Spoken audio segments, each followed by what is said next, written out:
Why did the United States attack Libya, Iraq, Afghanistan, and Yemen? Why are U.S. operatives helping to destabilize Syria? And why is the United States government so intent on taking down Iran, in spite of the fact that Iran has not attacked any country since 1798? And what's next? What are we headed for? When you look at the current trajectory that we're on, it doesn't make any sense at all if you evaluate it based on what we're taught in school.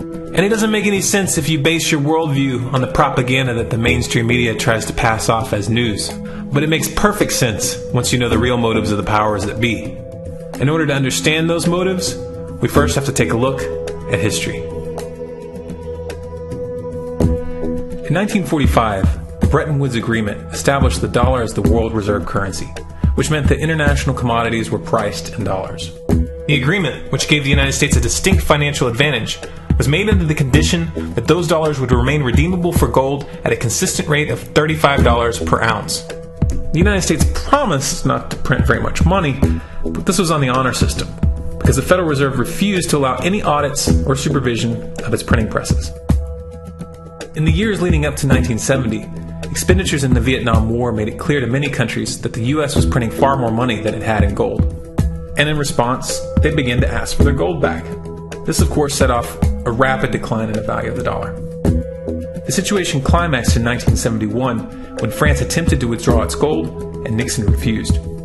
On August 15th, he made the following announcement. I have directed the Secretary of the Treasury to take the action necessary to defend the dollar against the speculators. I have directed Secretary Connally to suspend temporarily the convertibility of the dollar into gold or other reserve assets, except in amounts and conditions determined to be in the interest of monetary stability and in the best interest of the United States. This was obviously not a temporary suspension, as he claimed, but rather a permanent default. And for the rest of the world who had entrusted the United States with their gold, it was outright theft. In 1973, President Nixon asked King Faisal of Saudi Arabia to accept only U.S. dollars as payment for oil and to invest any excess profits in U.S. Treasury bonds, notes, and bills. In return, Nixon offered military protection for Saudi oil fields. The same offer was extended to each of the world's key oil-producing countries, and by 1975, every member of OPEC had agreed to only sell their oil in U.S. dollars. The act of moving the dollar off of gold and tying it to foreign oil instantly forced every oil-importing country in the world to start maintaining a constant supply of Federal Reserve paper. And in order to get that paper, they would have to send real physical goods to America. This was the birth of the petrodollar. Paper went out, everything America needed came in, and the United States got very, very rich as a result. It was the largest financial con in recorded history.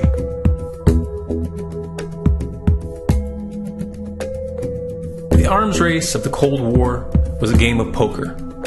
Military expenditures were the chips, and the U.S. had an endless supply of chips. With the petrodollar under its belt, it was able to raise the stakes higher and higher, outspending every other country on the planet, until eventually U.S. military expenditures surpassed that of all other nations in the world combined. The Soviet Union never had a chance. The collapse of the communist bloc in 1991 removed the last counterbalance to American military might. The United States was now an undisputed superpower with no rival. Many hoped that this would mark the beginning of a new era of peace and stability. Unfortunately, there were those in high places who had other ideas. Within that same year, the U.S. invaded Iraq in the first Gulf War. And after crushing the Iraqi military and destroying their infrastructure, including water purification plants and hospitals, crippling sanctions were imposed which prevented that infrastructure from being rebuilt. These sanctions, which were initiated by Bush Sr. and sustained throughout the entire Clinton administration, lasted for over a decade and were estimated to have killed over 500,000 children. The Clinton administration was fully aware of these figures. We have heard that 500,000 children have died. I mean, that's more children than died in Hiroshima. And you know, is the price worth it? I think this is a very hard choice, but we think the price is worth it. Miss Albright, what exactly was it that was worth killing 500,000 kids for? In November of 2000, Iraq began selling its oil exclusively in euros. This was a direct attack on the dollar and on U.S. financial dominance, and it wasn't going to be tolerated. In response, the U.S. government, with the assistance of the mainstream media, began to build up a massive propaganda campaign claiming that Iraq had weapons of mass destruction and was planning to use them. In 2003, the U.S. invaded, and once they had control of the country, oil sales were immediately switched back to dollars. This is particularly notable due to the fact that switching back to the dollar meant a 15 to 20% loss in revenue due to the euro's higher value. It doesn't make any sense at all unless you take the petrodollar into account. So I came back to see him a few weeks later, and by that time we were bombing in Afghanistan. I said, "Are we still going to war with Iraq?" And he said, "Oh, it's worse than that." He said, he reached over on his desk, he picked up a piece of paper, and he said, I just got this down from upstairs, meaning the Secretary of Defense's office today, and he said, "This is a memo that describes how we're going to take out 7 countries in 5 years, starting with Iraq, and then Syria, Lebanon, Libya, Somalia, Sudan, and finishing off Iran. Let's take a look at the events of the past decade and see if you see a pattern. In Libya, Gaddafi was in the process of organizing a bloc of African countries to create a gold-based currency called the dinar, which they intended to use to replace the dollar in that region. U.S. and NATO forces helped destabilize and topple the Libyan government in 2011, and after taking control of the region, U.S. armed rebels executed Gaddafi in cold blood and immediately set up the Libyan Central Bank. Iran has been actively campaigning to pull oil sales off of the dollar for some time now, and it has recently secured agreements to begin trading its oil in exchange for gold. In response, the U.S. government, with mainstream media assistance, has been attempting to build international support for military strikes on the pretext of preventing Iran from building a nuclear weapon. In the meantime, they established sanctions which U.S. officials openly admit are aimed at causing a collapse of the Iranian economy. Syria is Iran's closest ally, and they are bound by mutual defense agreements. The country is currently in the process of being destabilized with covert assistance from NATO, and though Russia and China have warned the United States not to get involved, the White House has made statements within the past month indicating that they are considering military intervention. It should be clear that military intervention in Syria and Iran isn't being considered. It's a foregone conclusion, just as it was in Iraq and Libya. The U.S. is actively working to create the context which gives them the diplomatic cover to do what they already have planned. The motive for these invasions and covert actions becomes clear when we look at them in their full context and connect the dots. Those who control the United States understand that even if a few countries begin to sell their oil in another currency, it will set off a chain reaction and the dollar will collapse. They understand that there is absolutely nothing else holding up the value of the dollar at this point, and so does the rest of the world. But rather than accepting the fact that the dollar is nearing the end of its lifespan, the powers that be have made a calculated gambit. They have decided to use the brute force of the U.S. military to crush each and every resistant state in the Middle East and Africa. That in itself would be bad enough, but what you need to understand is that this is not going to end with Iran.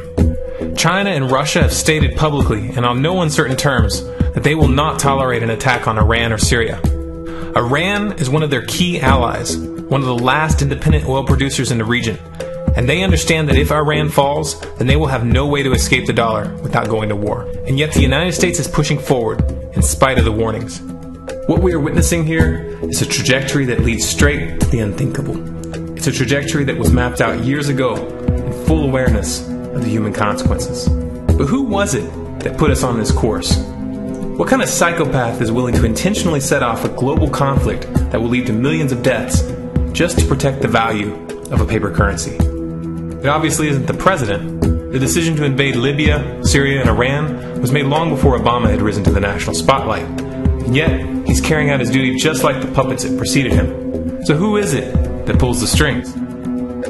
Often the best answer to questions like this are found by asking another question. Qui bono? Who benefits?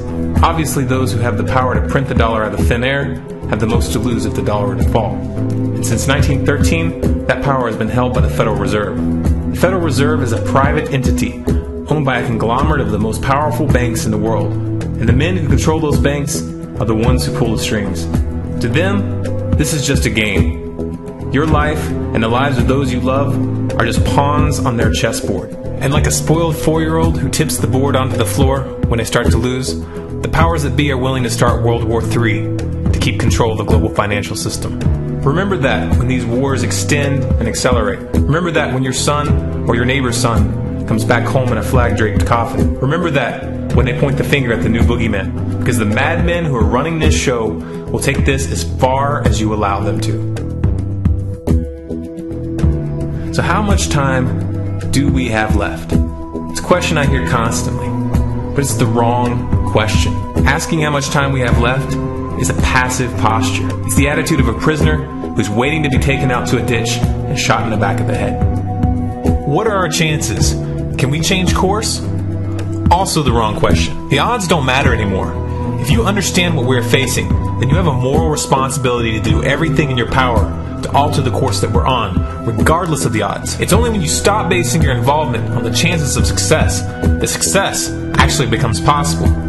To strip the ill-begotten power from the financial elites and to bring these criminal cartels to justice will require nothing less than a revolution. The government is not going to save us. The government is completely infiltrated and corrupt to the core. Looking to them for a solution at this point is utterly naive. There are 3 stages of revolution, and they are sequential. Stage 1 is already underway. Stage 1 is the ideological resistance. In this stage, we have to actively work to wake up as many people as possible about what is happening and the direction we're headed. All revolutions originate from a shift in the mindset of the population, and no other meaningful resistance is possible without it. Success in this stage of the game can be measured by the contagion of ideas. When an idea reaches critical mass, it begins to spread on its own and seeps into all levels of society. In order to achieve that contagion, we need more people in this fight. We need more people speaking out, making videos, writing articles, getting this information onto the national and international stage. And we especially need to reach the police and the military.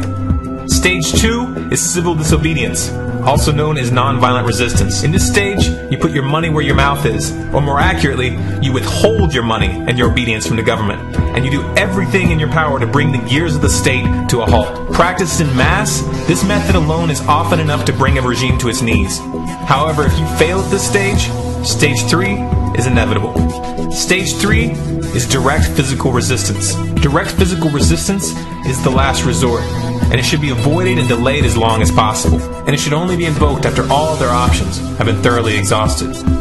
There are those who talk tough and claim that they will resist when the time comes, but what those people fail to realize is that if you are inactive during the first 2 stages and save your efforts for the last resistance, then you will fail. When the Nazis were moving door to door, dragging people out of their homes in Germany, that was the time to fight back physically. But due to the lack of ideological resistance and civil disobedience leading up to that moment, even an armed uprising would have likely failed at that point. An armed uprising can only succeed if the people have established an attitude of active resistance. And active resistance is only possible after their minds have broken free from the mainstream propaganda. If you want to fight back, it's now or never. You're not going to get another chance, and the stakes are far higher than they were in Nazi Germany.